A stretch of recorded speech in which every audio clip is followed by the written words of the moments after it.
Woo!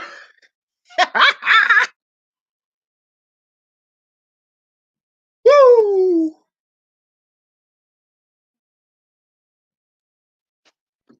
Yeah, your boy doing the dirty bird, man. Doing the dirty bird dance. He's out. He's no longer an Atlanta Falcon. All right, no longer an Atlanta Falcon, baby. No, he's out of here.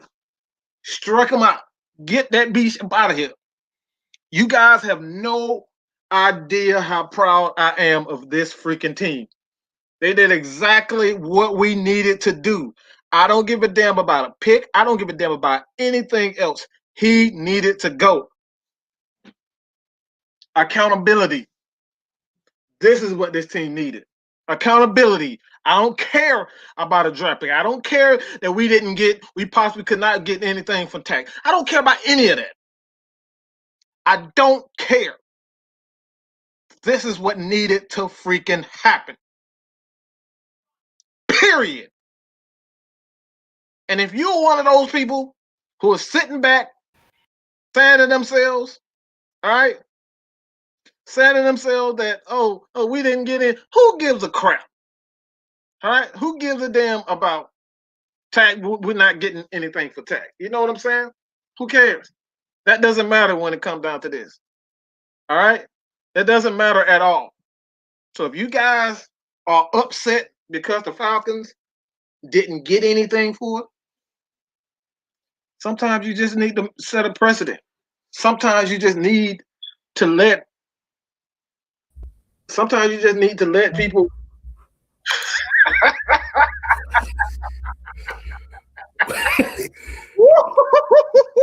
Well, what is going on, homie?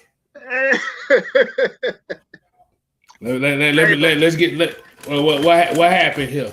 Hey man, oh man, he gone. He gone. He out here gone like a Ronald Acuna home run. First pitch home run. Oh. Hey man.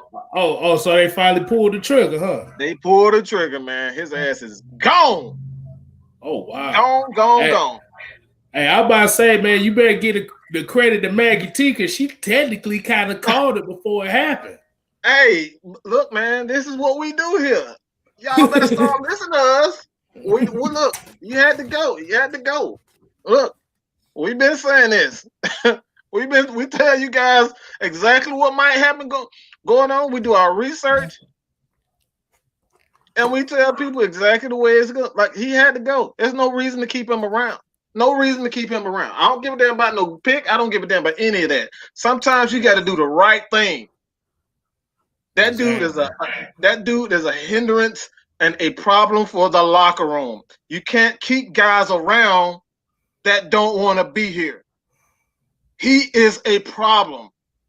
Why are we keeping him around? Like, and that's my thing, man. Let me make this quick banner right quick in case all you guys are not familiar or what happened, man. Your boy? It like you say, it was about that time, man. Shoot. You don't, like I said, his body language on that sideline was just real bad. Mm-hmm. Cause like you said, he was hurt. Yeah, let's do it. I'm gonna do it again. Hurt.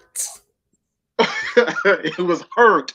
Okay, come on, man. While his other teammates was playing hurt and trying to get they all. Yeah. Well, like I said, I'm gonna get him his commemorative sticker right quick.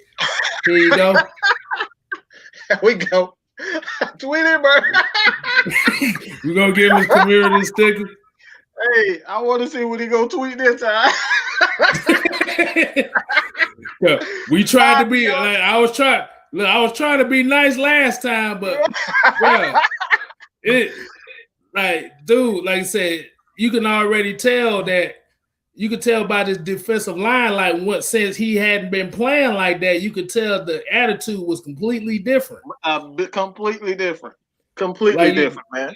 Like you said, we might not be getting the set, but at least when you see these defensive line players, they give them they all. They, like I said, they might not have it all right now, but like I said, the best ability to have in football is availability. Availability. Yes, sir. 17 and a half sacks in 4 years is not going to cut it. Not for no first round pick. Oh, boy. Say that again. Say that again for the people who did not hear that. Say that again. 17 and a half sacks in 4 years for a first round pick is not what's going to cut it. Bro, personally, those are defensive tackles' career numbers.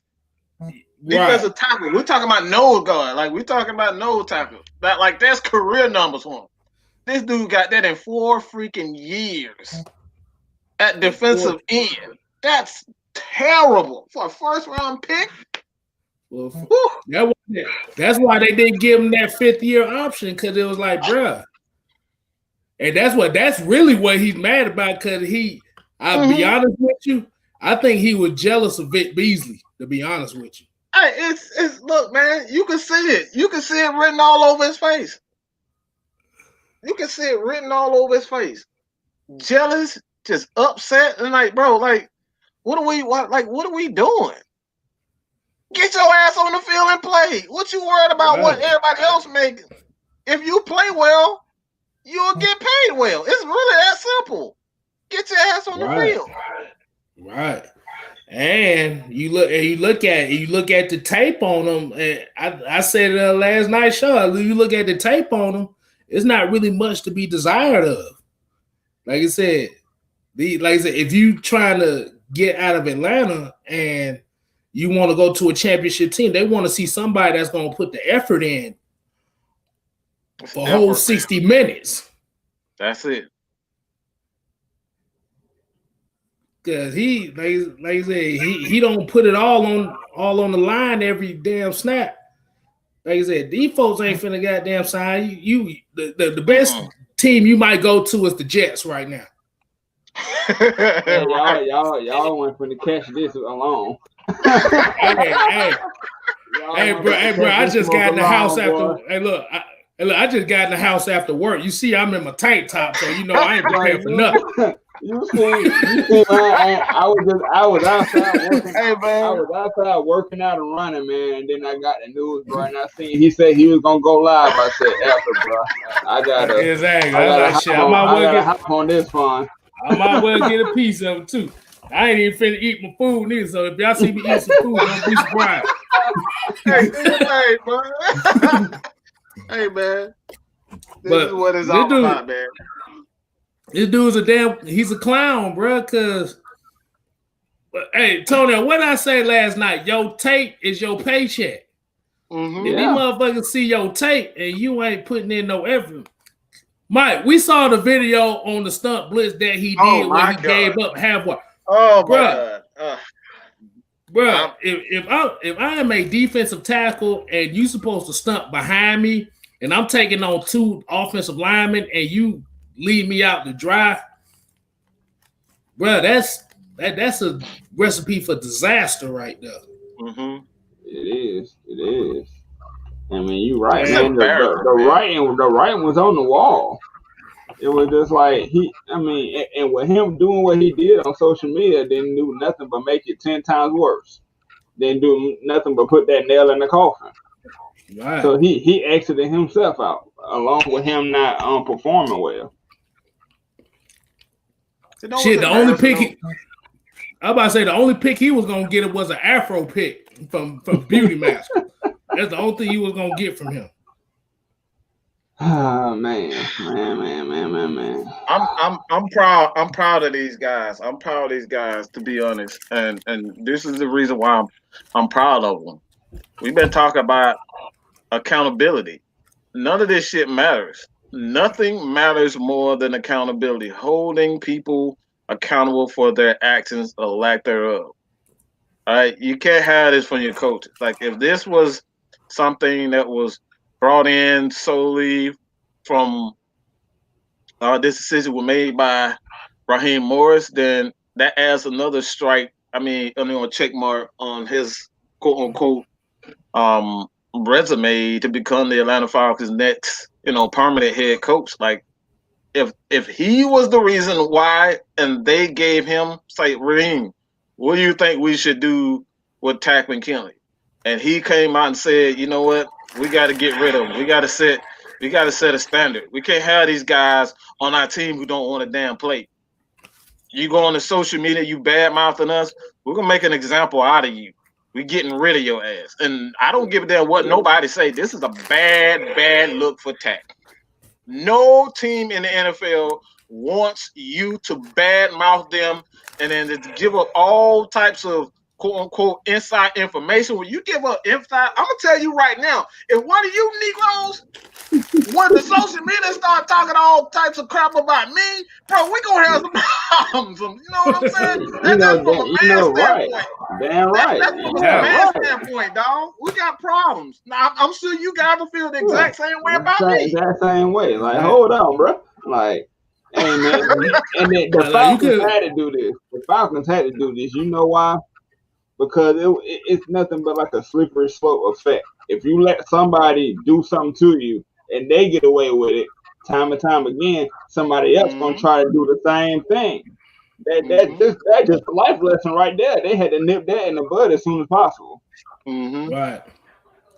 And like I said, that was $2 million debt. And like I said, I'm looking at overthecap.com for Takk. I was about to say, they said the dead money is 2.7. Hold on, let me look at this real quick. Because this is post June 1st. So for next season, actually ain't nothing for next season. Shit, he good. Nothing. Yeah, he was on his option. Like they declined. Yeah, he's a free agent. Get your ass out, get out, bye, be gone. And like I said, man, this is like I said, just from a man standpoint, man, like this personal for me. You don't get on like any man that gets on like you're supposed to be a professional athlete. You're a businessman. You and your actions are the business.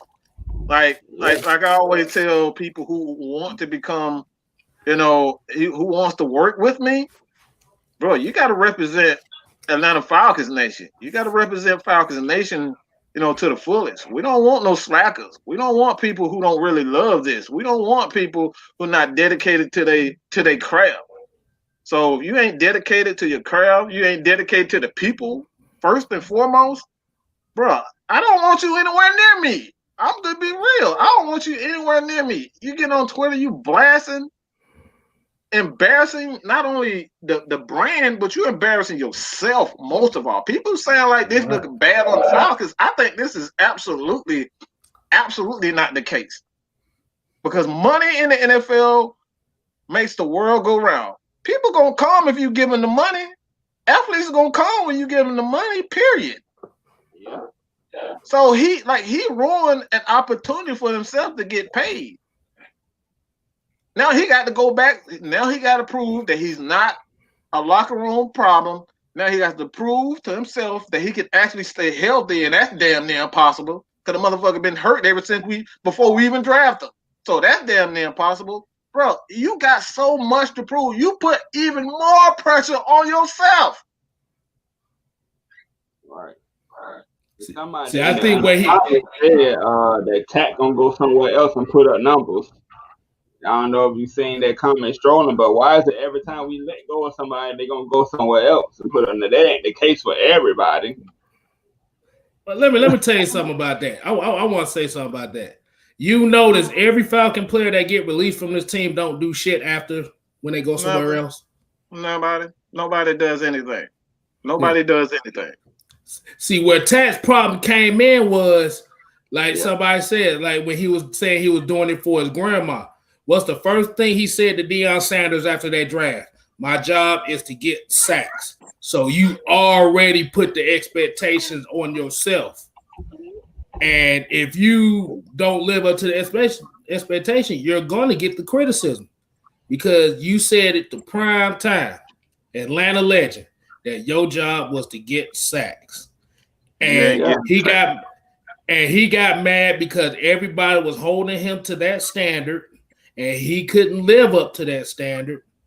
And they didn't extend his contract because they're like, why would I pay you some more money and you not gonna be on the field like that. You look at it this year, he missed about 4-5 games. And the game that he did play, you seen him one time, and it was like, where is he? Mm-hmm. My last memory with him as a Falcon is find me later. Well, find me later. Hell, they gonna find they gonna find his ass at the unemployment line trying to collect checks. Mm-hmm. That's the only fine he gonna get. They're gonna be like, you made too much this year, sir. So look at this comment right here. Look at this comment right here. This right here tells you everything that you need to know about this dude.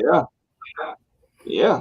Like, just think about that for a second. Just take the time out to think about it. And people are still making excuses for this guy. Like, this is everything.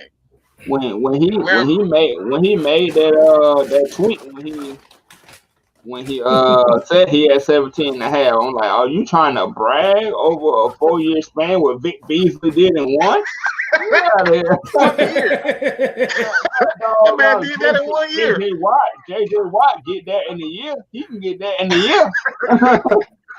Come on, man. Eric Donald can get that in a year. Come on now. Shit, really, Grady Jarrett could get that in a year. Yeah. I'm talking about what he's done averaged a year. Grady Jarrett get that in a year. John Comiskey could get that when he get more playing time. But like you said, the problem with him is a lot of people don't realize that these contracts have performance incentives in them. Yeah, and that's what these players play for. They play for them incentives. You know, you get paid more if you get a certain amount of sacks. They probably had a little clause in this contract. If you get like a certain amount of sacks, you get paid more. But bro, if you ain't on the field, you can't get that incentive. You ain't getting paid. You know what? That's right. That's right, because the last year that Mark Ingram was with the Saints, he had that issue. He had that issue where I think Sean Payton pulled him from a play and he was one touchdown away from his incentive that he was gonna get. Yeah.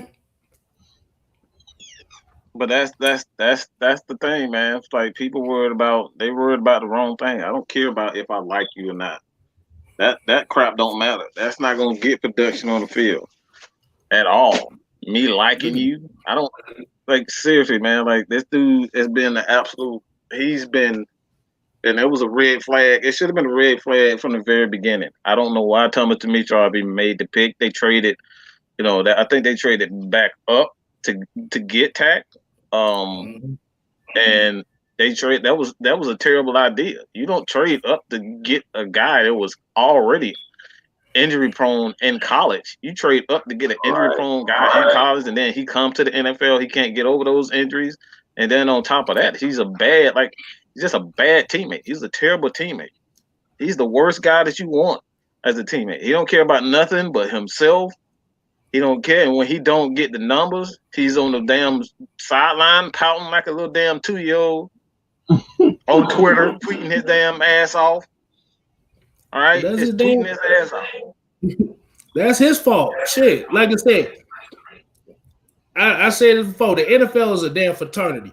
These elite pass rushers are willing to work with anybody that wants to work with them. They want to, like I said, you got plenty of pass rushers out here. Yeah, like I said, you got Chuck Smith. I'm about to say, you got one in your backyard, one in your corner.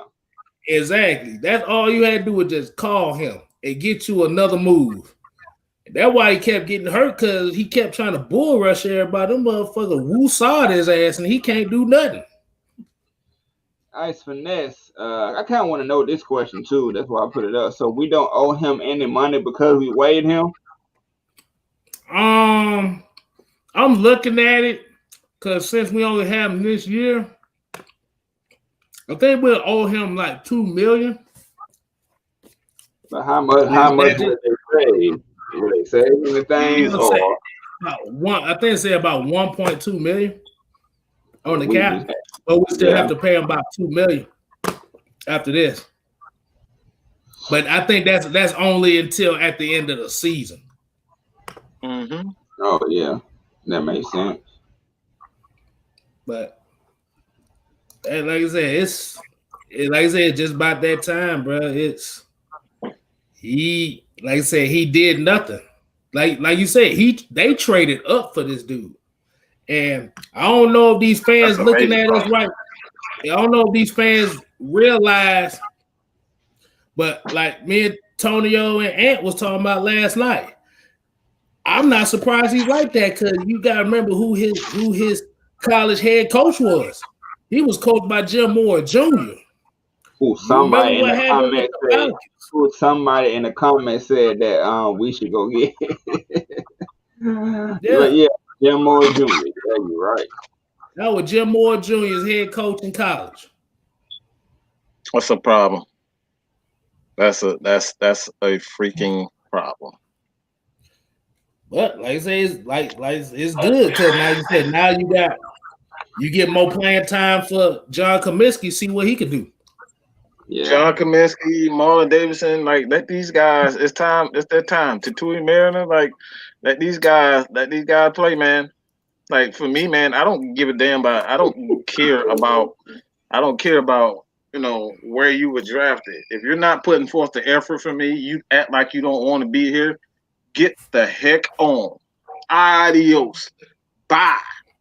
This dude was an absolute nightmare as a teammate. And to be honest, people are watching this. Like, don't think that NFL players are just gonna, get them off the hook because Takk was a former first round. Like, there's a lot of guys that were former first round and they're not getting any love and not getting any shine. They're sitting their ass at home. You know what I'm saying? Like these guys, I'm gonna say this. I'm just proud that the Falcons did not waste any time. Like these guys finally set a precedent. They set a standard that you cannot keep guys around and try to be Mr. Nice Guy with guys who just don't want to be. If your ass don't want to be here, get the fuck on. It's really that simple. I don't give a damn if it's Matt Ryan. If Matt Ryan act like he didn't want to be here, I don't want to be here no more. I mean, it'll probably be because you rotten ass fans, but if he didn't want to be here, if he don't want to be gone, if he wanted to be gone, get rid of his ass too. You know what I'm saying? You keep people around that want to be here. We a fan of the logo, man. We a fan of the logo. The logo, stays forever. Players come and go. But I don't know. We talk shit about Vic Beasley, but like I said, at least Vic Beasley was on the field. Yeah. He was on the field. Takk wasn't even trying. We seen the film. Takk wasn't even trying. The dude wasn't even trying. Gave up on several plays. This is what, like, just because he got dreads, he looked tough, he talked tough. Is he supposed to be like there was a play when playing Minnesota. This dude tackled Adrian Peterson and get into his face like he did something. Dude, anybody can do that. A cornerback can tackle Adrian Peterson. That ain't nothing special. I had to highlight this comment right here. We are not ruin Julio's career because he could have easily just left. He wanted to stay. Mm-hmm. Point blank period. Now we can move on. But that's it, man. That's it. I'm just glad they starting to get rid of some of the problems.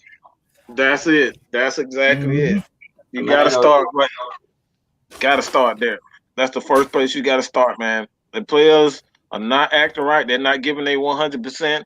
Doesn't matter the talent. You can find somebody on the street. You can find somebody in free agency. You can trade for a guy from another team. That's free agency. That's the draft. Like, you can find players who want to play. It's guys like Laquan Treadwell who are sitting in the damn, the practice squad. Like, these dudes want an opportunity. That's all they want. Right. Yeah. It's an opportunity. You know what I'm saying? You never know. Like, look at Zacchaeus. Zacchaeus out here balling. This dude was on the practice squad. The dude was on a practice squad. He out here making plays. He was my impact player of the game. He was my impact player of the game on the offensive side. Man, look, man, that's what I'm talking about. Like, you can players, you got the right coaching, you got the right quarterback, receiver, players in place. Man, you can find players that can come out of nowhere and really make a difference. But yeah, man, like I'm proud of these guys. Like, this is like, I don't think people really understand how great of a move this was. Accountability, man. This has been the Falcons' problem for way too long. So many guys been hanging around for this team and putting in half-ass efforts. Really don't want to be here. Devondre Campbell really didn't want to be here. Let's just be real. Know what I'm saying? He wasn't really giving all his all at during times. He was put in places, spots where he didn't perform well, but at the same time, him going on Twitter, bashing, like, come on, bro. Like, this is, I just don't like, I don't like when players go on Twitter to bash fans and bash their team. That's a fucking problem. I don't care how right you think you are, you still got to remain professional. You know what I'm saying? And that's something, for me, I never liked when Devondre Campbell did it, and whether he was right or wrong. I just don't like. It's just a way to go about it. Like MJ, Michael Jordan, one of the greatest of all time. You never heard Michael Jordan say one time, "I'm the GOAT. I'm the greatest of all time." Some things is left unsaid. You ain't got to say you the GOAT. Look at the numbers; they speak for itself. You ain't got to always brag and 3 sacks easy. I ain't got to do that. I'm gonna show you. Michael Jordan ain't never bragged on none of that. He had to, because he had the chip on the shoulder. He ain't need to. My thing is, man, as a man, like, come on, dog. Like, what man sit up here and bitch like that on social media, bro? Like, you got millions of followers, bro. Everybody is watching you. So somebody's going to see it. And every little simple thing that goes on, you want to post on social media like a female. It's just crazy, man. It's just like, as a grown man, you shouldn't be doing that, man. Right. And you in a locker room full of other grown men, I know they were looking at him like, boy, like, okay. Hey, man, this, oh my God. Hey, Jazzy Jeff, man, real talk. Y'all go check out his YouTube channel, man. Jeff he's a hardcore. All right, he's hardcore. He say things he's a little crazy. He's a little crazy. He's just a little bit crazy. But he's a good dude, man. Check out Jeff, man. I'm subscribed. Yeah, that's the homie. Here's another thing I just looked up. I just looked up right now, and it says a lot. Okay, Takk only had 1 sack this year. Let me see. 1, 2, 3, 4 other guys have one sack for this team. Do you want to know who they are? Go ahead. Who's that? You got Allen Bailey, Keanu Neal, Isaiah Oliver, Foye Olakun, but Deion Jones lead this team in sacks. A cornerback got as many sacks as you do.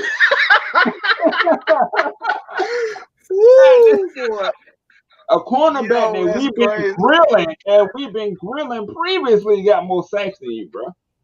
That's embarrassing, dog. That's embarrassing. The same amount. That's embarrassing. Bro, yeah, like I said, you can't come. Like I said, his thing.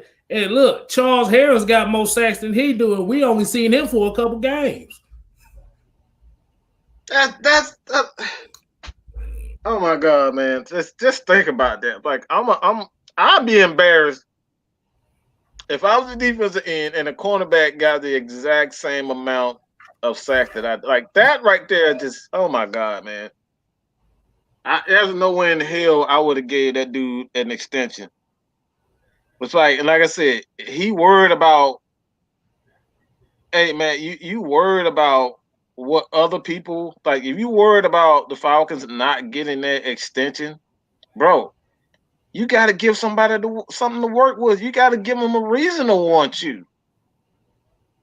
Give them a reason to want you. Like you can't be out here just saying, "Oh, they didn't give me. I feel disrespected."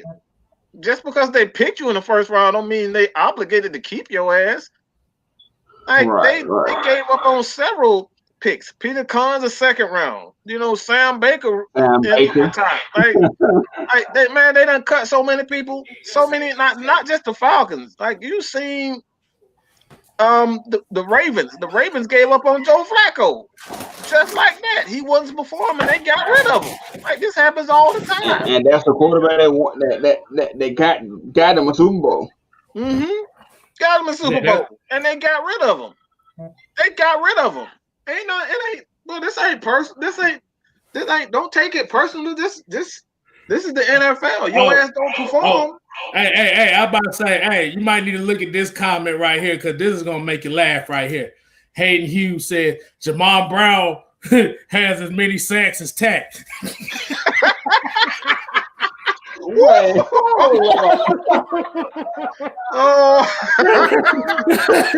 man. Hey man. Hey, Hayden Hughes, you the MVP. You the MVP. Yeah, that was perfect right there. Good Lord have mercy. What the hell? But just like y'all guys are saying, like I said, this is a what have you done for me lately league. Like if you not producing, bro, these motherfuckers get rid of your ass quick. Cause like I said, it's somebody on that practice squad that might be more hungry than you. They'll be willing to produce and they get your ass out. Like you said, Mike, first round pick ain't guaranteed to stick around long.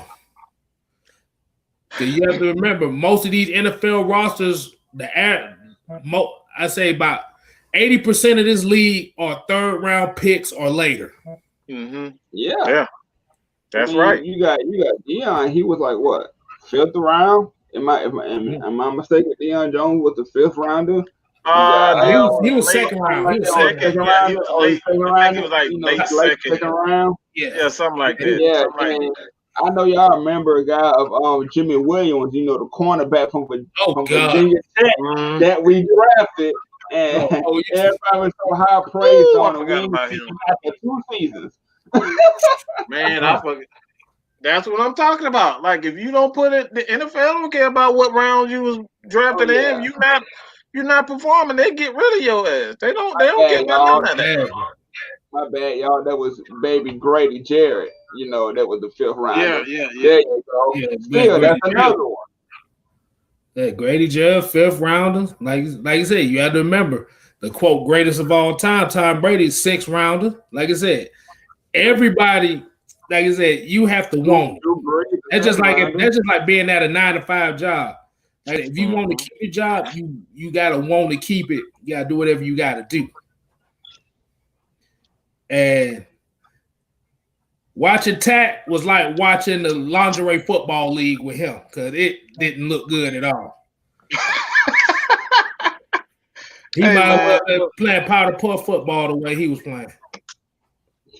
Hey man, Takk, like I said, man, he's the worst. He's the worst player. Like when you think about what you don't want in a player, Takk is everything that you don't want in a player. He's a horrible teammate. He don't care about nothing. He don't care about nothing but himself. He's selfish. He doesn't perform. And you put up, like, they traded up to get Takk. So not only did you burn a 1st and a 3rd rounder on him, but he's a horrible teammate. He's a terrible, terrible performer. And you overpaid for him. That's everything that you don't want in a play. Nobody wants that. No, it's absolute waste. An absolute waste. And not like this is another strike. This is another strike against an X, okay, for Thomas Dimitrov.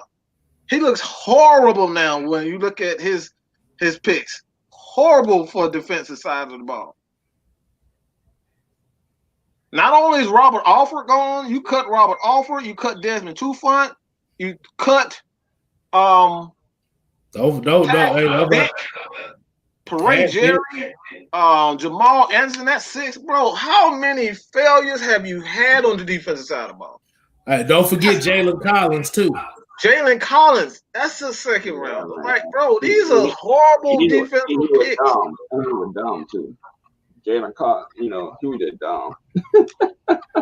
I mean, he wasn't the best player, but he was dumb as well. Oh my God. But remember, they drafted him because they wanted him to be the next Richard Sherman.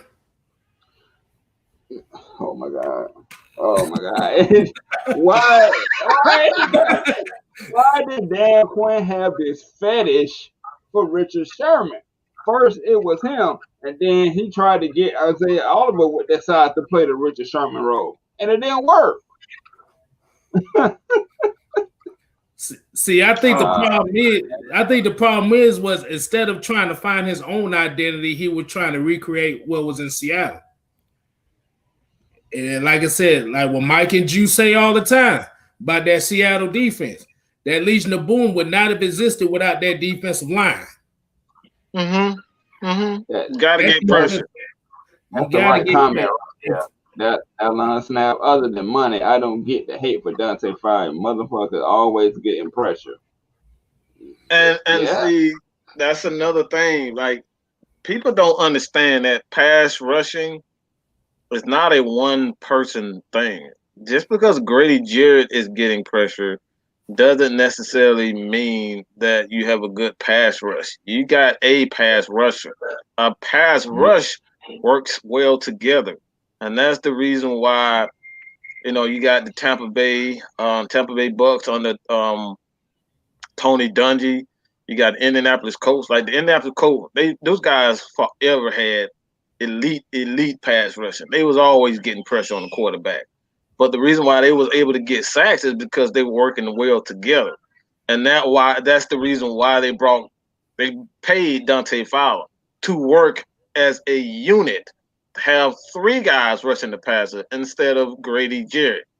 He didn't get paid to be the number 1 guy. He got paid to be an assistant to Grady Jarrett and Takk McKinley. But Takk couldn't stay healthy, so now that at this point in time, that signing looks to be a failure because one guy can't stay fucking healthy. They what the Falcons did, I thought it was the wrong way to go. They should have just drafted a young defensive end in the 3rd and 4th round and just sent Takk ass on his way. I would have just sent Takk on his way and just don't worry about it. You paid Fowler. I like Fowler. I think he's going to be here. To be, for the most part, he's been playing well. I think people forget about this thing called run stopping. You have to be a good run stopper as a defensive lineman first. They teach you to stop the run, and then you get after the quarterback. Okay, that's actually what they teach you. Okay, they teach you to stop the run first, and then you worry about. Hey, I'm about to say a lot of people. That was a good football statement right there. To be the dumbest Falcons fan alive, if you out there. Hey, look, I'm about to say people forget to realize that we was only a hair bit away from getting Robert Quinn too. If y'all remember, Robert Quinn said it was a coin flip between the Falcons and the Bears. So people want to be here. He wanted to be here, but he coin flipped it. But a lot of people don't realize about Robert Quinn is the one person that Robert Quinn helped the most in his career was Aaron Donald, because that's why Aaron Donald got 2 sacks that year, because he learned that jump cut swim move that nobody could stop. Robert Quinn, got it from Robert Quinn, and that's why Aaron Donald is the most dominant defensive lineman right now. That would have been nice. So if we would have had Robert Quinn on the other side too, we'll be still talking the same shit about Dante Fowler. Mm-hmm. Yeah. Like you said, the defensive line must work as a unit. It's a cog. Like you said, if one piece don't work well, the whole defensive line looks bad.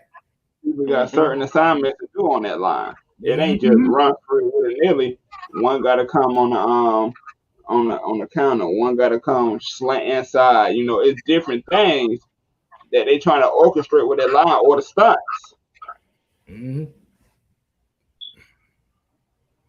Yeah, like I said, he can, but like I said, people don't understand. Like I said, Mike done said it for the longest. Like one guy can get sacks, but like I said, if you're not getting pressure from all 4 defensive line spots, sacks ain't gonna. It works together, man, and that's why it's easy to stop one guy, but it's damn near impossible to stop all 4 of those guys. If all 4 of those guys are doing their job and not only stopping the run but getting after the quarterback. There's nothing you can do about it. You've already lost. You lost. You can't stop 4 guys. I don't care if you got 7 guys up. If those 4 guys are doing what they're supposed to do to the maximum effect, it's damn near impossible to stop. There's nothing you can do about it. What do y'all think about Marlon Davidson panning out over the next few years? Man, let's like, you just gotta wait. You gotta wait. I mean, give these guys at least 3 years before we start talking about bust and like, do you think he'll pan out? Like, give him time to develop, man. This is not, you know, a lot of people just get spoiled by, you know, these super freak athletes like J.J. Watt, you know, Julius Peppers, those types of guys. Like that's uncommon. That's not a common thing. LeBron James is not a common player. Like that's not something that you see. Like LeBron James has been healthy his whole career, bro. Well, wait, I ain't never seen that from an NBA player. Like stop trying to. Like we got to stop like having these unrealistic expectations for players. Like things like even players like Ronald Acuna. Ronald Acuna is like, when the last time you see a leadoff hitter that can not only hit home runs down there 500 feet, but the dude can run by the damn 4.3. Like that's impossible. Like we gotta stop like with these unrealistic expectations for players. So let him play before we start. Like, is he a bust? What is he? What he can't do? Like, let's give it time. Let's wait and see. Okay. My thing is, man, Takk McKinley done taught me that you can't trust what people say. Meaning, like, you know, all that barking that he did on draft night. Marlon Davidson did the same thing. So now it's just like, you know, he didn't do it in draft, but he did it in an interview after that. You know, I want to kill people. I want to smack people around. We got to give him a chance to prove it and see it. So I think he will fare well. I think he will, but you know, we just got to wait and see. Yeah, like I said, with most pass rushers, like Mike said, it'll take about 3 or 4 years because, like I said, every pass rusher is not built the same. You see J.J. Watt, he wants out of damn Houston right now because he's not trying to go through another rebuild. Anything can happen. Like I said, the way that the NFL is set up now, you can find pass rushers off the street. The only thing they got to do is just want it. About that action, man. The boy, what's the name? Smith. The guy that's in Smith. With the Ravens. Smith. No. The guy was with the Ravens. Jaquiz Smith or whatever. I forget it. Zadarius Smith. Zadarius Smith. Like he was a late round pick. I think he was like a late round pick, and he was he went the Ravens and they turned him into like a pass rush specialist. Like, bro, like just give these guys a shot like Grady Jarrett. We keep bringing up Grady Jarrett. Nobody wanted to give Grady Jarrett a chance. Falcons got him in the 5th round. So you just have not only the right coaching, but man, you got to find these players that want it, man. It's all about that passion. If you're not passionate about it, I can look at a player and I look at a person, look at their work ethic. I can see if you want it immediately. I don't see that in Takk. Takk rather sit on the sideline crying. He'd rather tweet than actually become a better. You know what I'm saying? He'd rather tweet about what he gonna do or what he didn't do or why he didn't do it. Not, like I don't give a damn about what you might do. Get out there and do it. Show me. Hey man, like Trey said, trigger fingers turn to Twitter fingers. Trigger fingers turn to Twitter. Yeah, because now that I look at that draft, like I said, looking at Takk, like I said, I look at it now and I'm mad as hell because the guy that I wanted went later on in the draft. Everybody talk about TJ Watt, but the guy that I wanted was Buda Baker. That too. I wanted Buda. I would have said either one. Yeah. I would have. But Takk, like I said, bro, it's just good reading, dude. Because like I said, his body language was not right for me. Wow, damn! This man said Takk is a bigger untalented Antonio Brown. Oh, come on this, man. Hey. That was harsh, man. That's harsh. Wow. So you say Takk, you say Takk gonna be doing Fortnite commercials?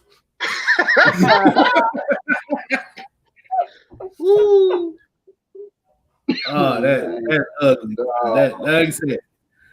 Like I said, it's just bad because you have to think about the leaders in a lot of these NFL locker rooms. See, he got away with it because the Falcons don't really have no raw guys in that locker room. Now, imagine if he go to a locker room where you got some real alpha dogs in there. They gonna tell motherfuckers stay your ass at home.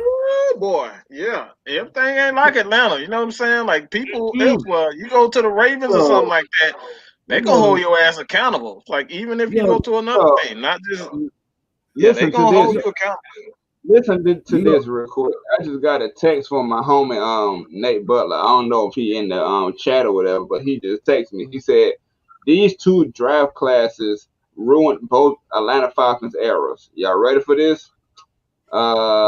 2012 NFL draft, second round, Peter Kong. Third round, Lamar Holmes. Fifth round, Brady Ewing and Jonathan Massaquoi.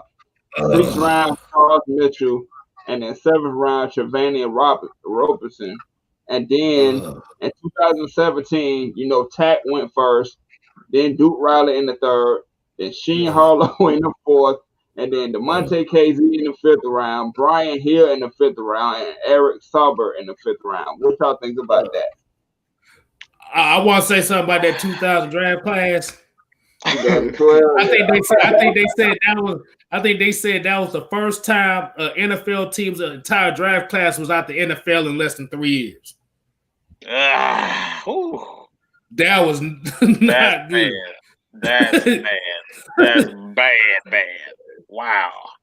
If your entire draft class is not in the NFL after 3 or 4 years, that's crazy. Not even on nobody's practice squad. That's a problem. Now, 2000. What's the other draft class you said? 2015. Let me go back to it. You said 2017 with Takk, Duke Riley, Sheen Harlow, DeMonte KZ, Brian Hill, and Eric Saubert, the tight end. Well, that was a pretty bad draft class, but you still got Brian Hill out. He's still playing really well right now. So I wouldn't call that a complete bust. As far as a whole group, that was hot garbage, but you still got some out of it. 2012 was just a whole nother. You ain't got nothing. Ain't nobody got anything out of that. Nobody from that thing, man. My God, the top 2 draft picks was out the NFL by 2016. Yeah, you're right. Everybody else was gone by 2015. Horrible. Thomas Dimitrov. I didn't think I was gonna do it, But your motherfucking ass deserve this shit right here for this bullshit.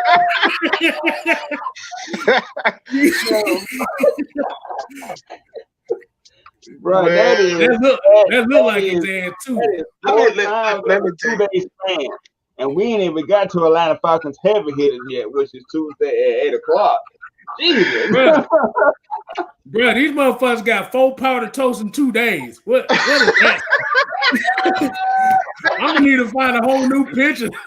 Where this shit Hey man, let me tell y'all something. This is why I say Falcons fans need to chill as far as these first round is concerned. Like, you look at the starting outside linebackers for and pass rushers for the Green Bay Packers, man. They have a very good pass rusher. You saw what they did to us. They whooped our ass. Preston Smith was drafted in the 2nd round. Darius Smith was drafted in the 4th round. So you can get talented pass rushers. You can develop these guys. Okay? You don't have to rely just on first round picks. A lot of these guys just don't pan out. You see, we got 2 of them already. We got too many. We got a long list, a long freaking list of players that just haven't at all, not one bit.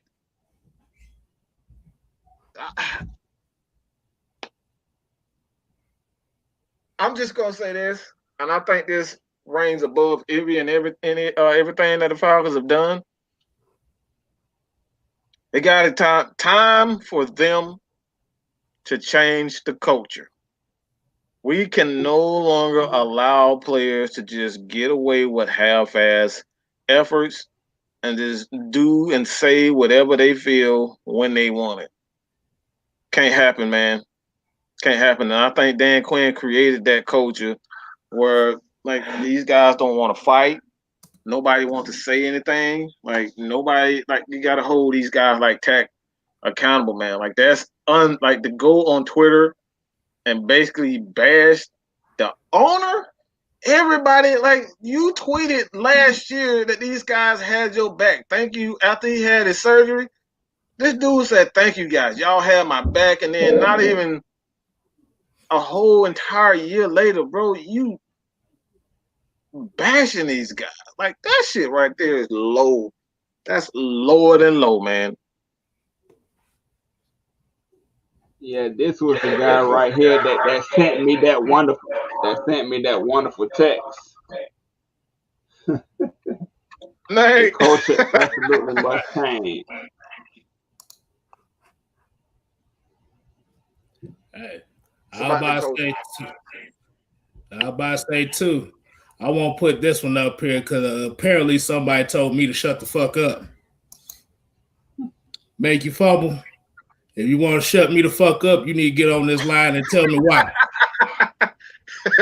Why? Okay. Why? Hey. Why? You better call on Jesus because Jesus ain't helping your ass with that one. My thing is, man, my thing is, man, we ain't trying to get on you or anything, but you said something disrespectful to our boy up here.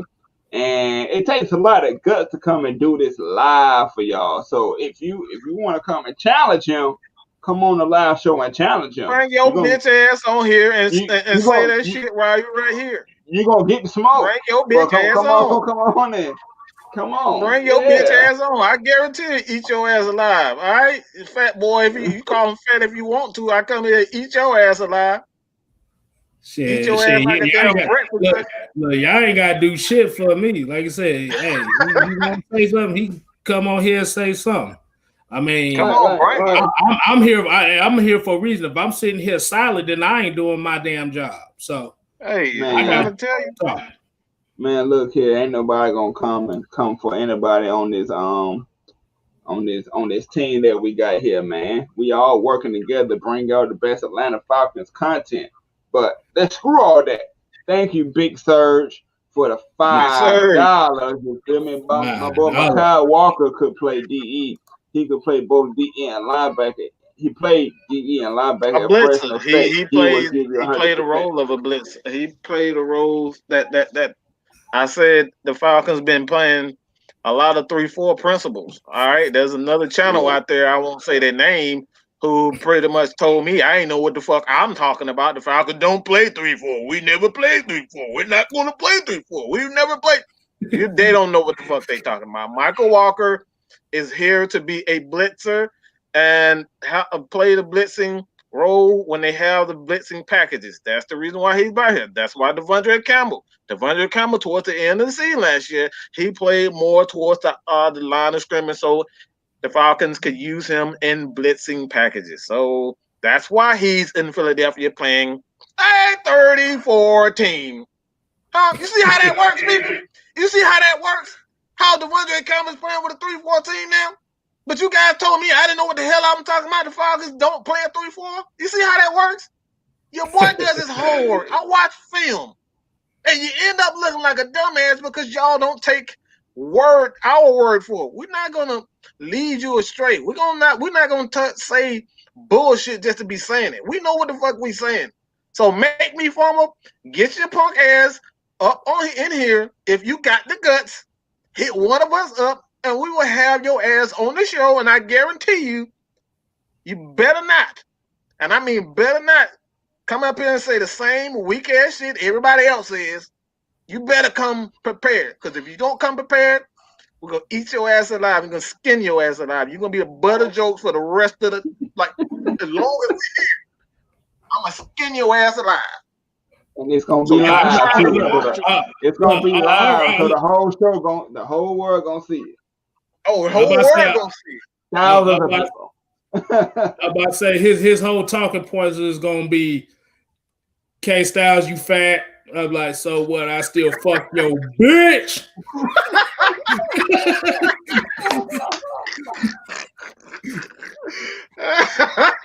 But I'm about to say, let's get off of him because we don't need him getting no clout off of us.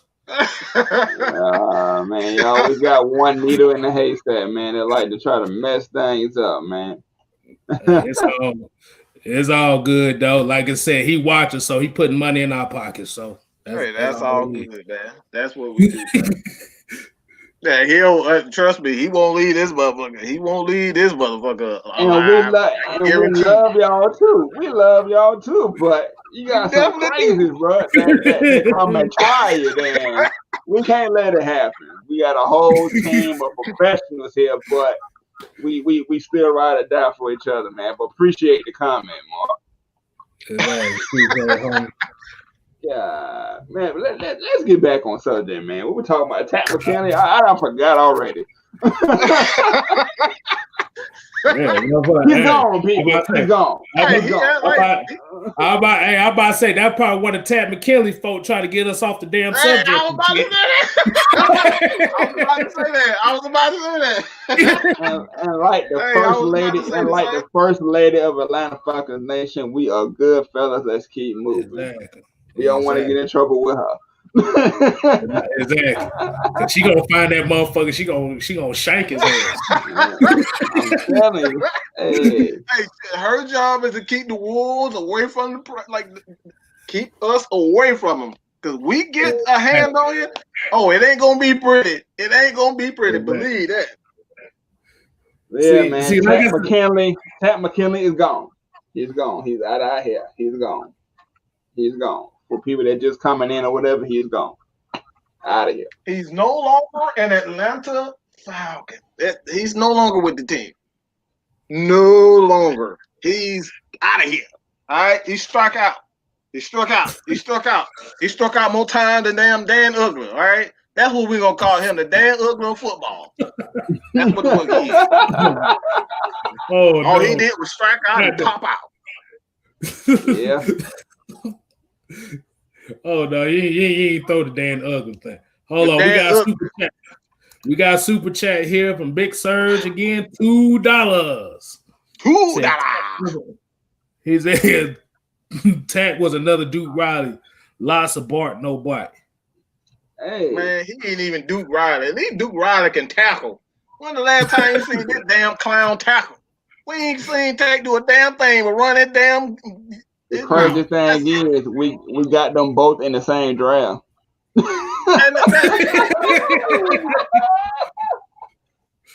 Takk McKinley was the first round, and Duke Riley was third round. What this fool gonna say? K Styles get the tables.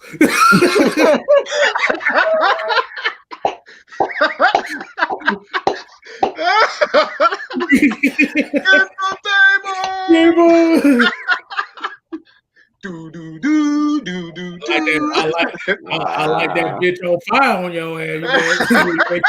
Hey man, flaming. I ain't gonna lie, bro. Y'all. Besides that one person, y'all kind of firing in these comments, man. Man, they go y'all roll. Exactly. At least Duke got a job still. Oh boy. Oh my God, man. Hey, the Tweety bird is gone. Hey, Mike, here you go right here.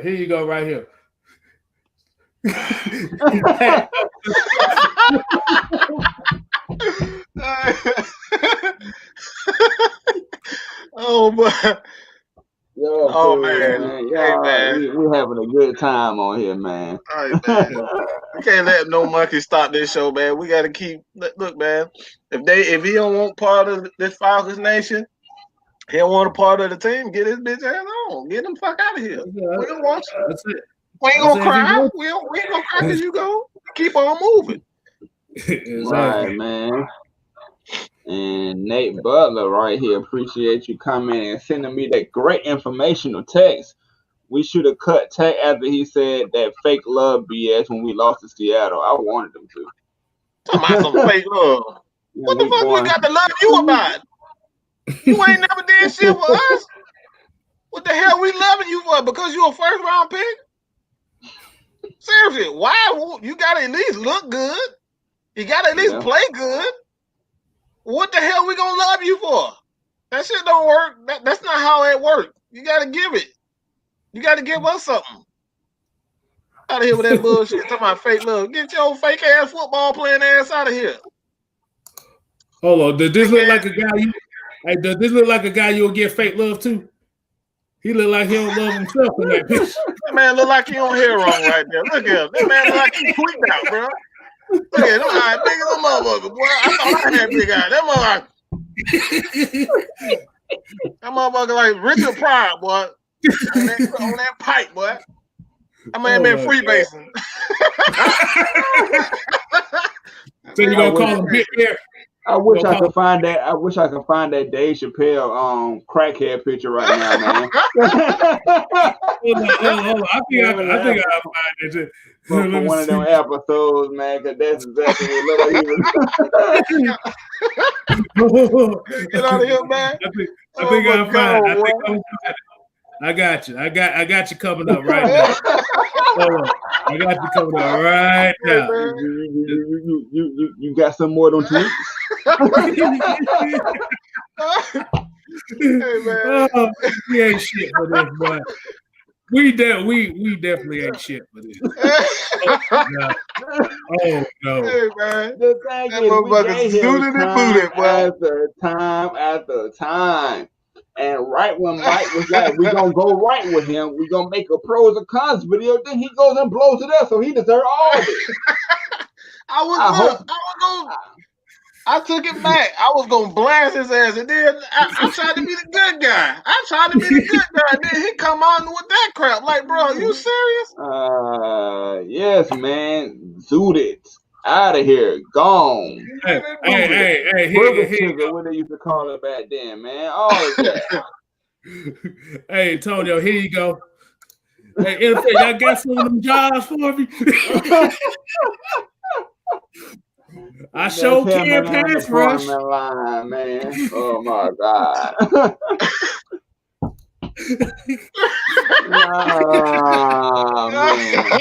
Oh man, this became y'all got some of them sacks, man. Y'all got some of them sacks, bro. Y'all got some of them pass rush jobs for me. I sure can bull rush. I bet you he gonna try to come to Chuck Smith now. Oh, I done got fired. I need you now. Nah, Chuck gonna be like, no. Hey, bro, did you realize he literally got fired on his day off, right?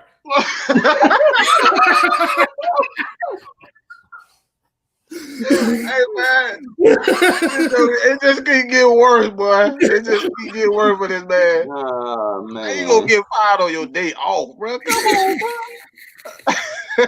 That man Iron Mike said, "How you?" That man Iron Mike said, "How you gonna be a tender-headed defensive end?" Bro, I swear it tender-hearted. My backfires bad, for me every tender-hearted. time. Bro, I swear to God. Hey, I just thought about it too. I know why he didn't get that extension, because he got them extensions put in his head because he did cut them dreads off. Oh my Lord, man. This is comedic. Hey.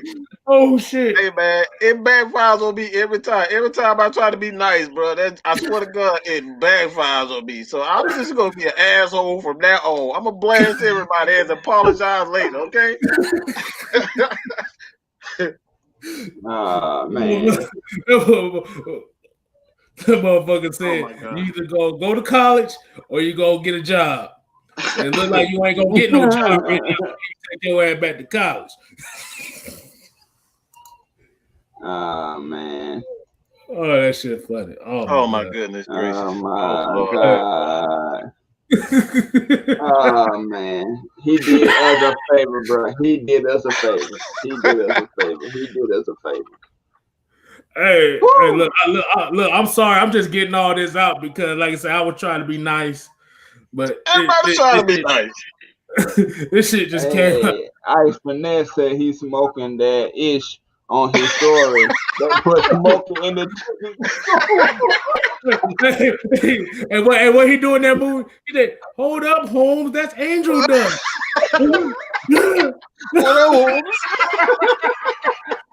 And they ain't been right since, man. Hey man. Hey man. This boy said Yogi Bear got more sex. Hey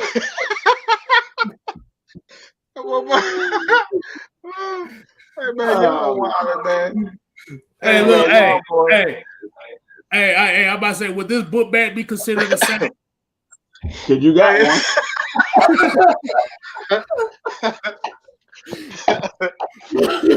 Oh, man. Hey, you want one of these? You want one of these, bro? Yeah, I got sacks too. You see that? Yeah. Y'all are horrible. I came in here to clean up house and y'all are tripping. Hey man. I'm sorry. Hey, that motherfucker was talking shit about me. It just led to this, and it just.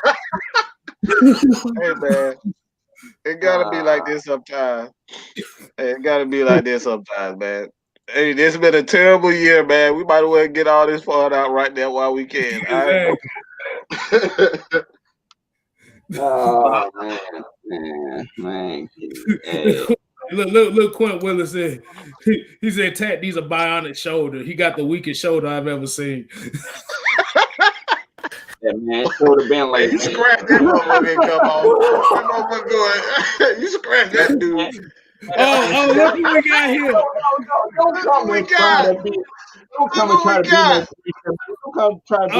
Look, we got the coach. What the world, man? What the world? What the world, bro? What the world, bro? And I got one thing to say. Takk should have been leaning since before we drafted him, all right? So, young George, you out there, you need a sponsorship too. Watch, let me tell you what Shoulder lean.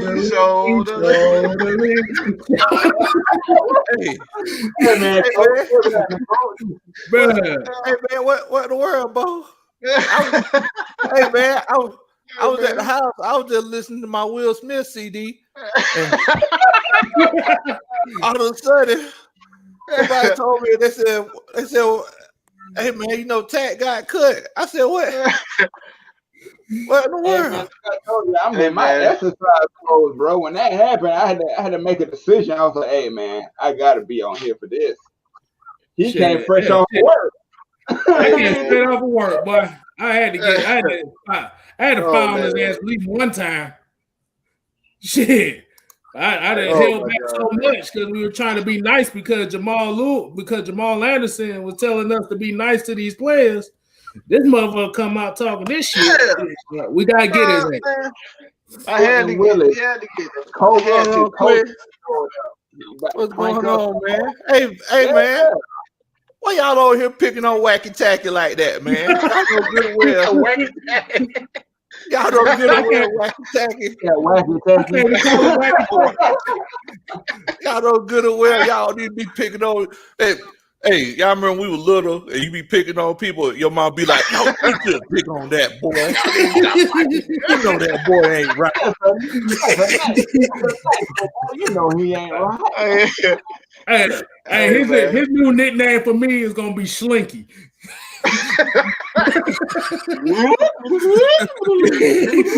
Exactly. But you know what happens when you play with that Slinky too long, that thing gonna break down.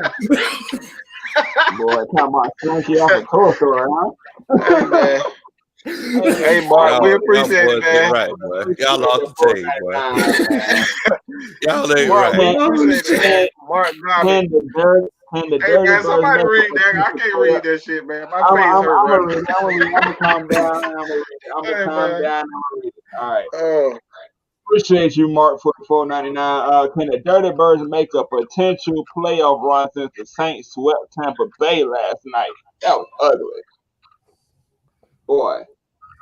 But go ahead. What y'all think about that? Can we slip into a playoff spot since the Saints swept Tampa? Man, I'm going ahead and tell you. I mean, what did they say on Dumb and Dumber? So you saying there's a chance? Right. That's one of my favorite movies, man. Hey, there's a chance. There's a chance, boy. That's it. There's a chance. Hey, I mean, look. At the end of the day, we still got to play games. You know, you never know what's going. You don't know who's going to get injured. You never know. You never know what's going to happen, man. I mean, there's a first time for everything. There's a first time for everything. So, you know, it's just one of those situations where, you know, we still got to play the Bucks twice. We still got to play the Canes twice. So, hey, man, let's put on some show, get some pads popping. That's all I say. My answer is let's get some pads popping. That's what I want to see.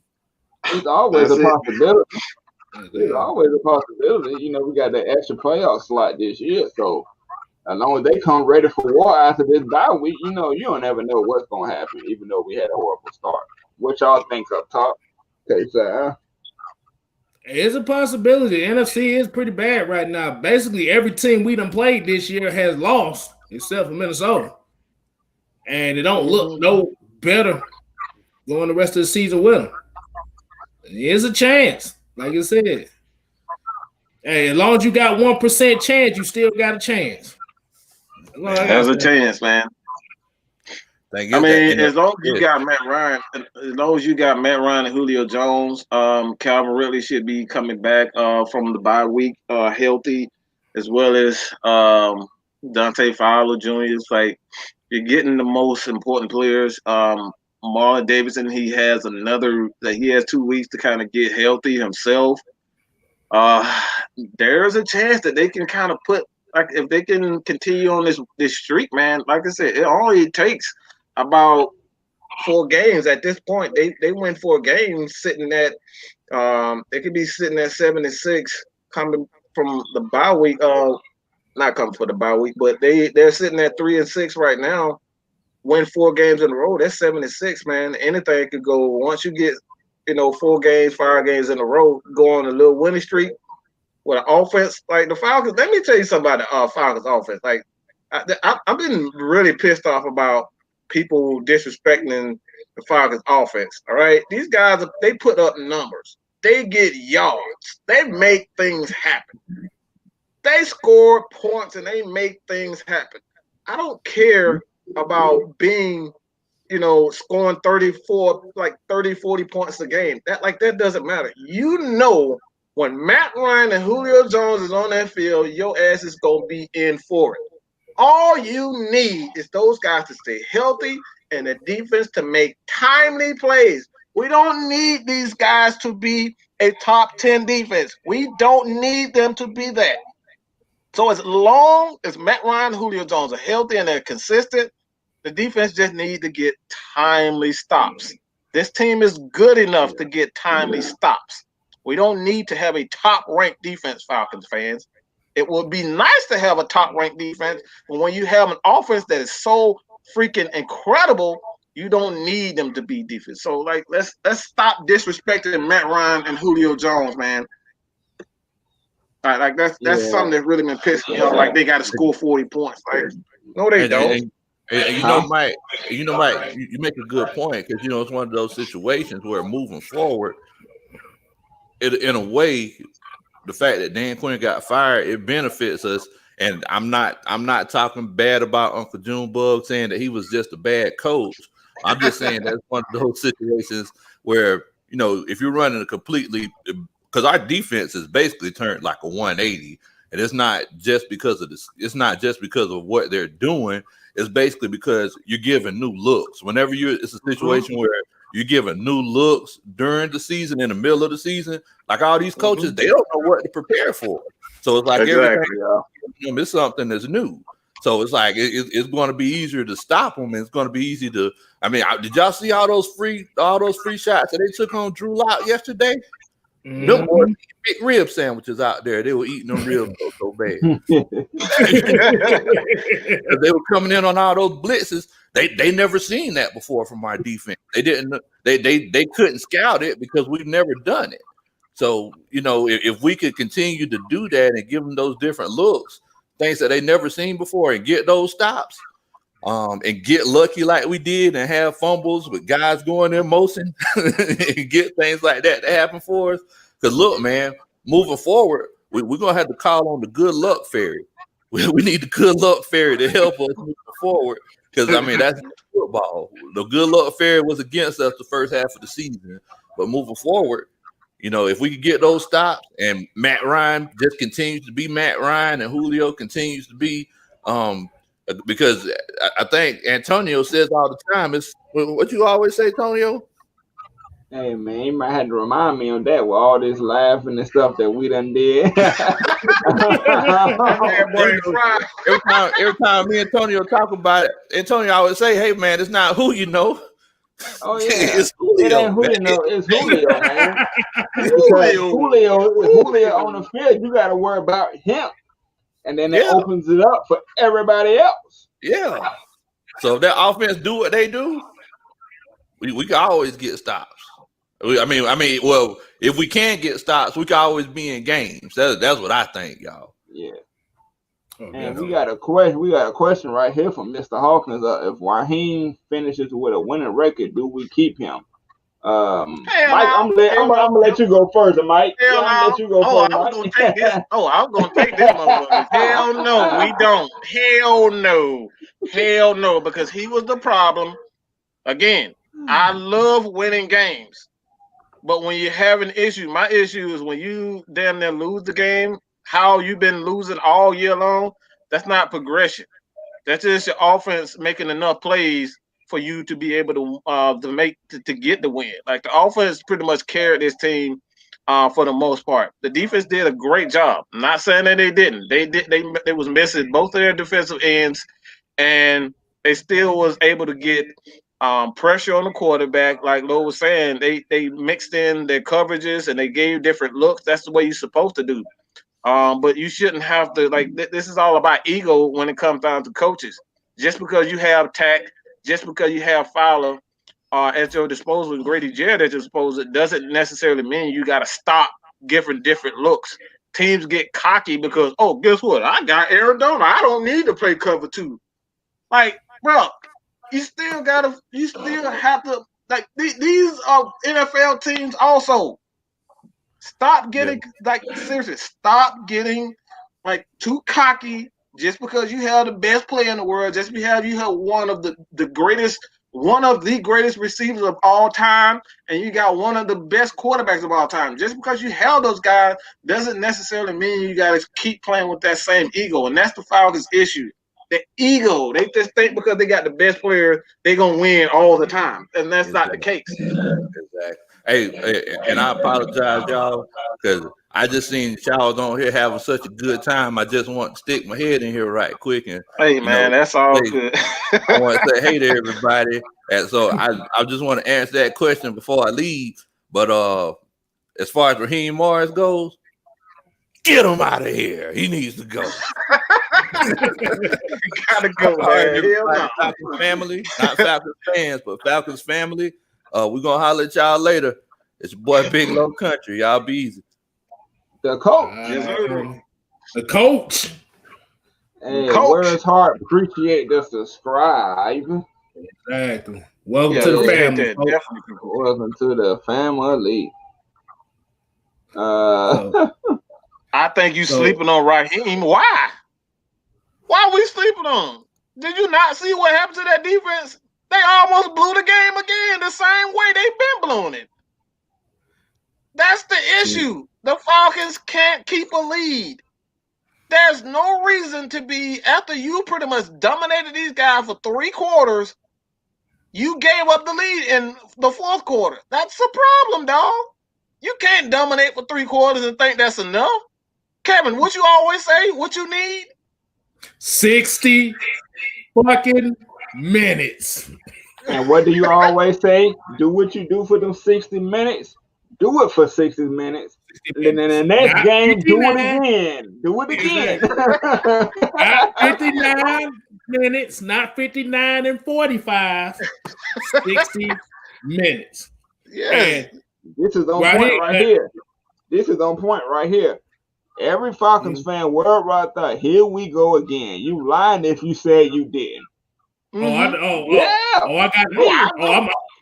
want a piece of this. I want a piece of this comment right here because I was like that last guy. I was like, Lord have mercy. Me and Mike was watching the game. We was sitting before we went live and we were saying the same thing. Bro, when they put the thing up that said that the Drew Lock scored 3 touchdowns in 2 minutes, I like, just like Grand Theft Auto, like CJ, like, oh shit, here we go again. Here we go again. Here we go again. Oops, we did it again. but to go back to your question about Raheem Morris, no, because he's still a piece of that culture that you left, that soft ass culture in Dan Quinn. You need a whole new culture. Like I said, Raheem has done a good job so far, but for the long term, I can't really see him coming back. Now, the only way they would keep him is if he won a Super Bowl this year, and like Big Country Joe said, like I said, hell no. I'm gonna just leave it at that. It ain't man. The big boss in charge. The big boss in charge pretty much stated, just go back and look at the press conference where Arthur Blank said this dude would have to win 11 games in a row to be considered as a head coach. Okay? He said considered as a head coach. Hear that. That's new to me. Yeah, he's okay. What he said. All right, Blank. Hey. like Lowe said, if was a fifth, we all be drunk. That's if. We had a whole lot of ifs, so we all been drunk. Hey, Daryl, hey man, we appreciate the love that y'all show us each and every time that we get on here, man. We appreciate everything. Absolutely. I want y'all to get that one right there. Talking about we scared. Ain't nobody in there scared of what?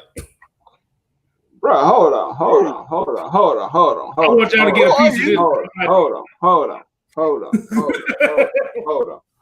Y'all know. Oh, you got it? Go ahead, Mike.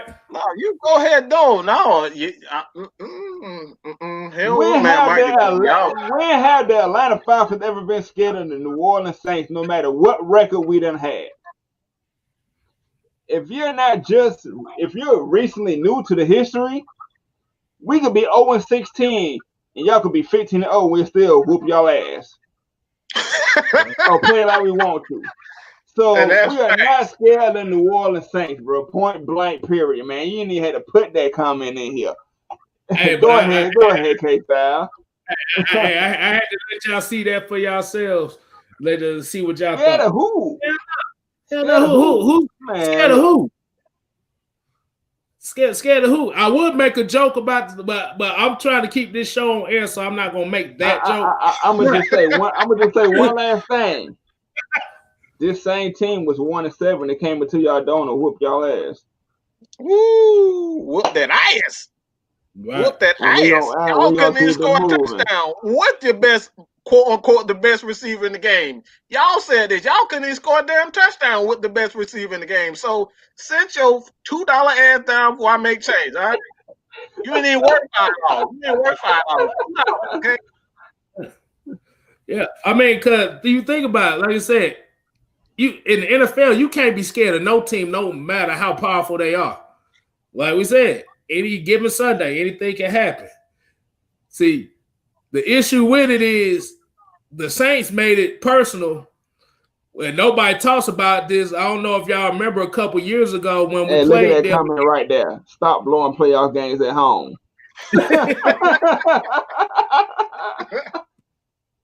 Man, yeah. Go ahead, K-Stan. Go ahead. But I don't know if y'all remember a couple years ago when we played them in New Orleans and they were beating us and they did the 28-3 band field formation at halftime. Mm-hmm. Yeah. After that, but they made it personal. So, like I said, you throw records out the book on this one. I mean, this is always. It's always been. Is they get a playoff? He said, "Get a playoff game before I chill." Like somebody said, you win a playoff game before you chill. You get a damn new stadium with that dirty, dusty ass damn stadium. That shit, I've got shit, doo-doo stains all every damn where. Sit your ass down somewhere. Y'all better chill up before y'all call y'all daddies the Minnesota Vikings. Look here in this field now. He said we never considered y'all right. So he's a new Saints fan. He's not really a Saints fan. He's a new one. This year. All right.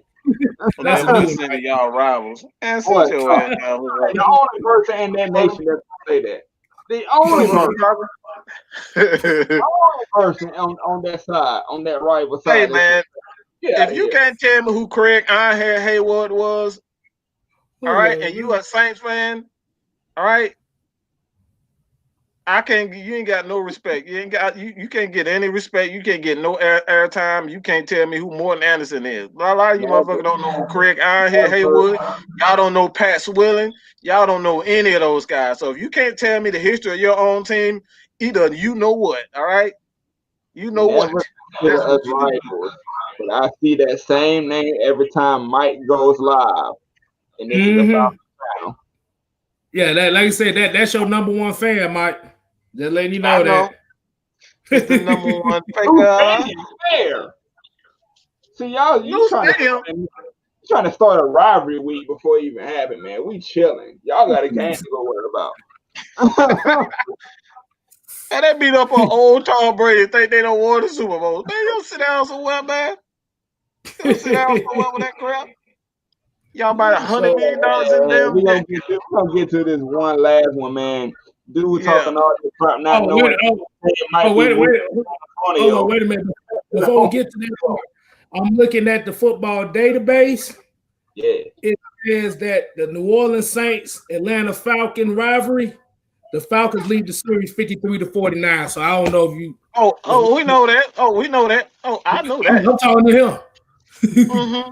So yeah, we whipped that ass plenty of times. All right, we on top of it. All right. But go ahead, Tony. What you about to say, man? Oh yeah, dude talking all that crap, not knowing that his team might be moving to San Antonio because his owner is broke. But that's the truth, though. Yeah, San Antonio wants a new team. They want a team, and the NFL look like they want to give them. Y'all was about to be the San Antonio Saints, but we're gonna keep it moving. Mm-hmm. I was about to say we ain't about to talk about that New Orleans Saints scandal that happened not even a few years ago now. Mm-hmm. We're gonna keep that in the hush. Yeah, we're gonna keep that on the hush. But anyway, man, we're gonna get back to the regular schedule, situation. Right. Takk McKinley, that's who we're talking about.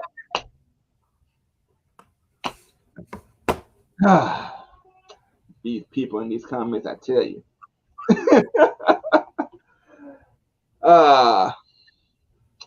Yeah, Takk. Let's get back on schedule, man. Takk McKinley. Yeah, get back on schedule, man. Because these motherfuckers about to make me start roasting. I don't try and do that. Anime, what you shaking your head for? What the hell you shaking your head for? Oh, y'all done brought the first lady in here. Y'all about to get it now.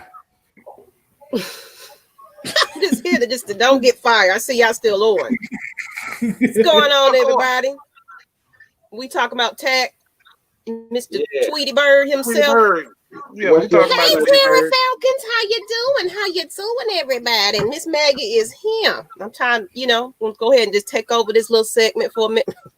I want to see your face. Come on, come with it. What you got, Anime? What you got? I'm here. Well, I mean, everybody kind of knew. I have been saying it, to be honest. I have been saying it. Everybody, we ain't making no trades by the deadline. I think we was gonna make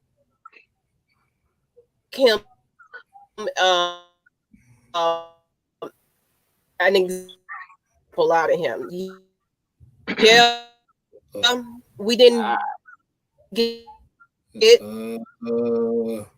anything. I think Takk McKinley took over her line. Damn, took over her line for real. That way. Say that. Hold on, Anime. Hold on. Hold on. Sometimes you got to make an example because, like, basically,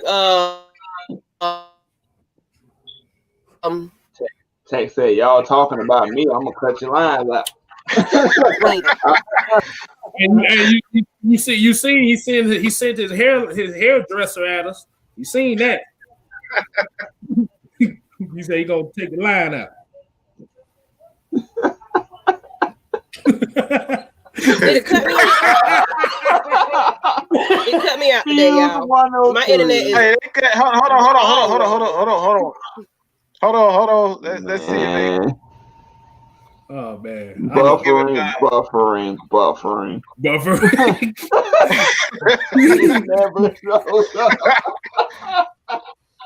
See, that should have been the case with a bit. Be buffering. I don't know what the heck going on. What you got going on out there, Maggie? Hey, I want to come on and join y'all, but every time you start dying, you should be good now. You good now? Go ahead. You good. Go ahead. I'm just gonna sit here, be quiet. I think you good now. You good now. You know, I had to pay the internet bill. You know what I'm saying? How that goes. Takk sent his peoples to my house. Make sure I don't get on here and talk shit about them. Am I good now, everybody, or is it still in and out? Yeah, you good. You good now. You good now. I don't know. Whatever. You know, it's just that's right. I'm on that New Orleans Wi-Fi. 404. He in the audience. He sent me his badass internet. I don't have that. That no OVO. That's what you on. That no OVO. Hell no. That America Online right there. Thank you. You are messing with my connection, 504. That's just how it goes. Just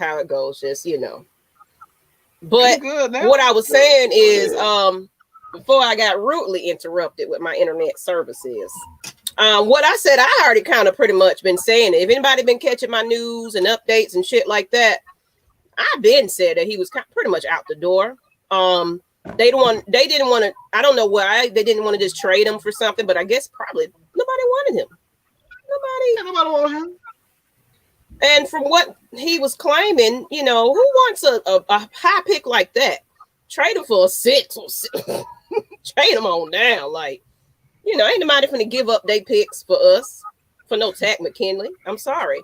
Now, pop up on Miss Meg with a screen.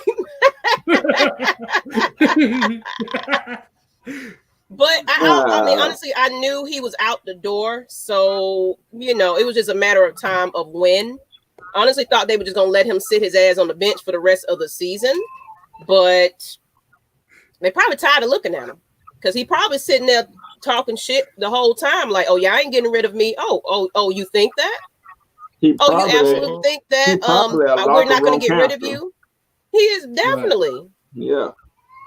I mean, you ain't even did nothing to prove anything. You can't sit out there and help anybody else improve their game because shit, you ain't showed nothing for your damn self. So what are you there for?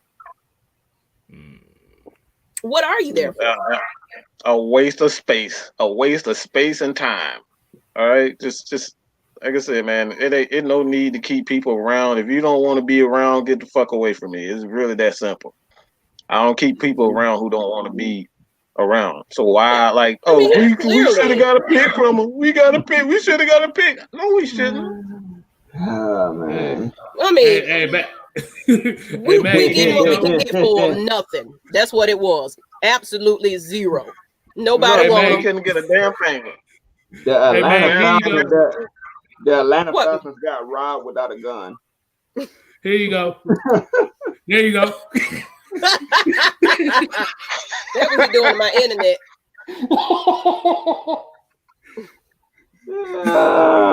There you go. Then let them be free. Bye. Who gonna pick them up? Somebody gonna put them on y'all get mad at that man. He'll be on somebody practice soon. 504. We appreciate you commenting, but you ain't got no Saints podcast to go follow or something.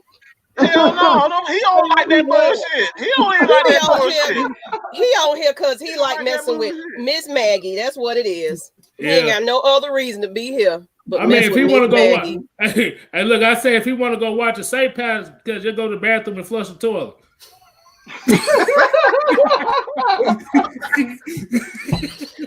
I mean, they say do look like a toilet bowl, so you know. So I mean, we ain't gonna go there. We want to go there. You know what? Actually, we can go there because we got a whole fucking week to get on you, Mr. 504. So come on with it, bro. Are we doing something for the rivalry week, man? What's up? Because if we need to be on.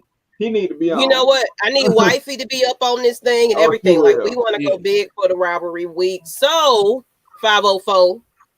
Hello, sir. Since you like to show your face for real, and show up on this show. We'll let y'all know when we gonna do it. But let's do a little rivalry something because you know it gets busy and crazy. You know what I'm saying, during Saints and Falcons rivalry week. So we got a whole bye week to talk shit, watch y'all game, and watch y'all lose.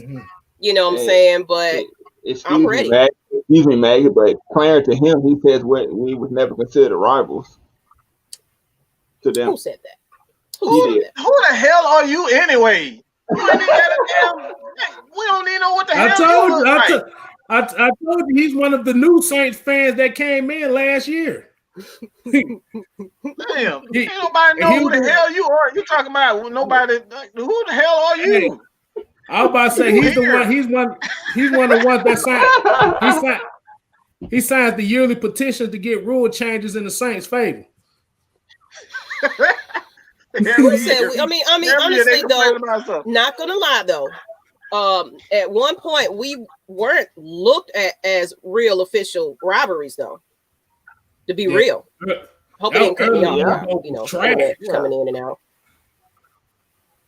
Yeah, so we really wasn't looked at a rivalry throughout the NFL, but towards each other. Because I remember when we suck now, but I remember it was just like both of us sucked, and every time we played each other, we just still talk shit to each other. So to us, this is a rivalry. I don't care who says otherwise. To us, this is like big shit because we be over there. Like I said, Saints fans are the biggest crybabies and everything. It fits their wide receiver. That's why they got a crybaby ass wide receiver over there. It fits them. Up here catching slants and damn dancing because he got an 8-yard game. This motherfucker had an 8-yard game. Been dancing and twirling around and shit. You don't sit your ass down somewhere. That boy got mad at was it Gardner Johnson? Wait. Hey, your boy Mark talking about me, and he talking about somebody else. Talking about my wife beater. Hey, I beat your wife too. Down. Man, we gonna save all that for the rivalry, man. We're gonna keep that on. Like I said, at the end of the day, like I said, he on here. But no. Let me say this. Kevin. Oh no. K Styles. Let me say this. Y'all men worry about the wrong things on this panel. You worried about what a man is wearing. To me, that's a little. Just saying. So why are you worried about what he got on him? Now you done worry got about started. Now you done brought the food crowd. You worried about the wrong shit. I could come in here with a white beater on. Y'all gonna be mad about that? Y'all gonna be mad about that one? Come in here with a white beater on, titties hanging and everything. Y'all won't say a goddamn thing because he a man. Me with that tank top on. Just stop worrying about what the fuck somebody got on. I'm just saying. I'm about to say that was kind of on the sweetness side of the game, but like I said, I ain't want to go there. But just a little swishy. That's all. You know. Yeah. White people got served stains because your wife done got there cook my breakfast this morning. Nah, wait, man.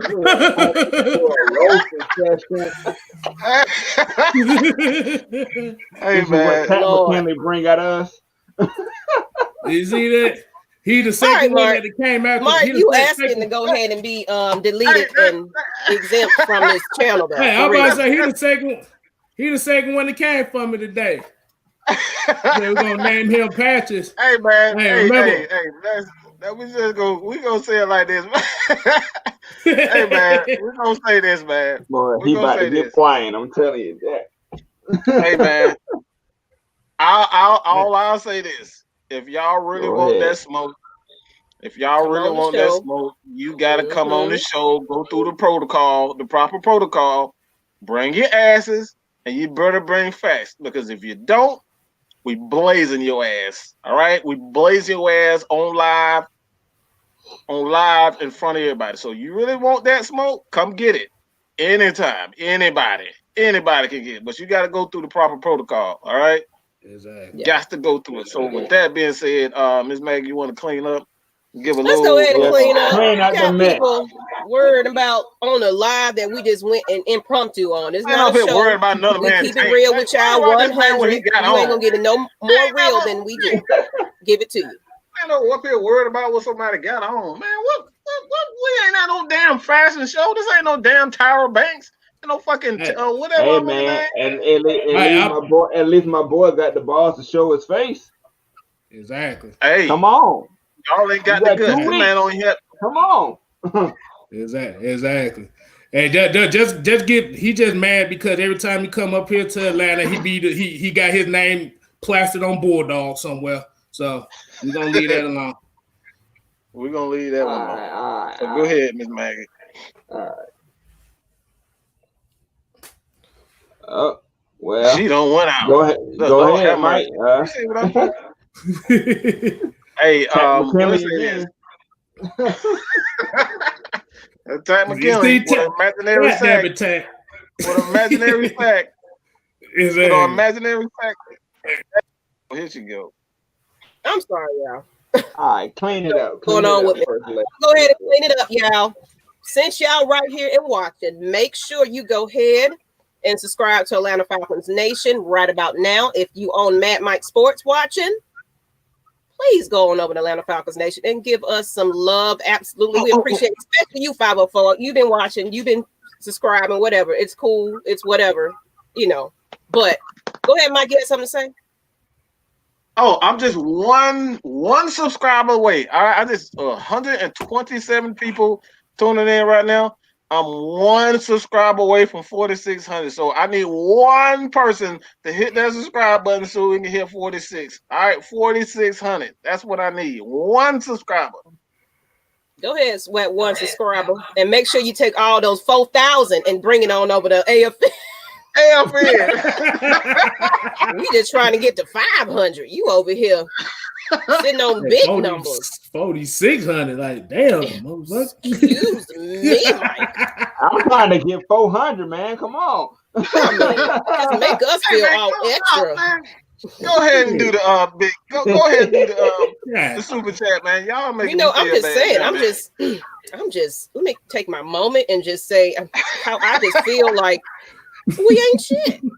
I'm just playing. No, for real. No, this is how all of this got started, Matt Mike. So y'all continue to subscribe to his channel, but make sure you give Atlanta Falcons Nation some extra love as well. Please don't let me cry. But for one thing, though, make sure you follow Mr. Tank Talk up there. For some reason, everybody have an attitude with it, but whatever. Mr. Jess K. Styles, this man is hilarious. He's going to bring you all kinds of, he's a Tech fan, so he's going to bring you some Georgia Tech information and everything. So go on his channel. It's not just Atlanta Falcons Nation news. It's also a little bit of, all sports. So please go ahead and subscribe to him. He'll put a shirt on for all the people that just got an attitude about it. But below him, they can bring the worst, goddamn it. I don't give a fuck. There artist photo right here. You got your Madden. You got all kinds of Atlanta Falcons. Oh, I mean, just more than just news. So if y'all want to, put your gamer tags up in the chat, he's challenging y'all. You know what I'm saying? He want the smoke, so y'all come with the smoke. Fellow Tech fans, everybody. I will post everybody's channel. I'll post everybody's links to their channel in the community tab. So make sure you guys go through the subscription tag and look. Everybody, throw y'all links in the chat before we leave. And as well as, I'm just the first lady of Atlanta Falcons Nation. But if you guys like little, good topics off topic, if you've been following Matt Mike Sports, you also been following Lust Exchange. So this week we are talking about depression, some a little bit unrelated to what we've been talking about, but we're getting into that depression. So everybody that's suffering with depression and anxiety and things like that, Lust Exchange is the show you need to, definitely follow and, come and check us out a little bit. It's a little bit different than Atlanta Falcons Nation. Call in so you can be heard. Make sure and share your story. Your sharing your story does more for a lot of people than you realize. So come in, please. Call in. We have a number so you guys and girls can call in and share your story. Please share your story. Okay, I cannot understate that anymore. Please call in and share your story because you never know when the next person. Okay, we just lost a great friend of ours. You just never know when somebody's going through something. And he dealing with depression also, and all you have to do is just speak and share your story, man. All right, so Miss Maggie, go ahead. And that Lust Exchange is on 9 p.m. Eastern, right after ATL Sports Zone with Terror Artists over there, as well as y'all make sure y'all follow and tune in Tuesdays, same time, 8 p.m. for both of the Atlanta Falcon Nation shows. So you won't miss that one, but we come on right after them. So even if you're watching their show, don't jump off before they end, but come on into the latter end. We'll still be on.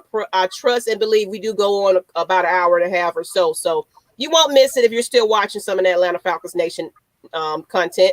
But with that being said, we appreciate y'all. But for real, bring that those depressing topics. I would love to hear from our Atlanta Falcons Nation fans. The Falcons done depressed us.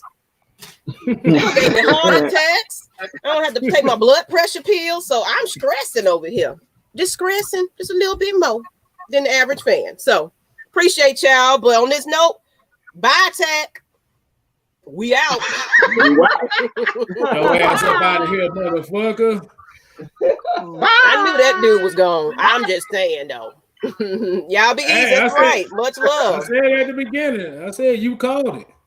Yeah, I did call it. Yeah. I did absolutely call it. So much love. And I'm about to say, whoever that make you guy that was talking shit at the beginning, you need to go to Takk and do his hair or something, because I think that's what your job was in the first